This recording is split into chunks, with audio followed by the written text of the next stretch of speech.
Et la journée contre la violence éducative symbolisée par ces réprimandes du quotidien, parfois faites aux enfants des fessées comme de mauvaises paroles. Eh bien, dans ce cadre, une crèche de Villeneuve-d'Ascq ouvre spécialement ses portes aujourd'hui aux parents comme aux professionnels pour alerter sur les dangers de ce type de comportement. Mathieu Rapez avec Jean-Marc Vasco. Discuter, expliquer plutôt que lever la main sur son enfant. Un message transmis dans cette crèche de Villeneuve-d'Ascq pour montrer que l'on peut éduquer sans avoir recours à la violence. Un mode de fonctionnement choisi par cette maman, pas de fessée, mais une bonne dose de patience. Bien sûr, il y a des situations où c'est compliqué, mais ça ne veut pas dire que voilà, il faut baisser les bras.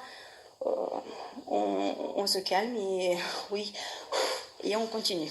54 pays ont interdit les châtiments corporels. En France, la fessée est toujours tolérée. Une loi est en cours d'élaboration, mais en attendant, chaque parent est libre d'utiliser ou non ce que l'on appelle le droit de correction. La fessée, c'est juste une tradition, c'est des choses avec lesquelles on a grandi, nous. Donc c'est à nous aujourd'hui de changer tout ça. On n'a pas idée de toutes les possibilités d'accompagnement par le biais justement de l'éducation positive. Des violences physiques, mais aussi verbales. Ces phrases semblent anodines, mais peuvent traumatiser et avoir des conséquences sur le développement de l'enfant.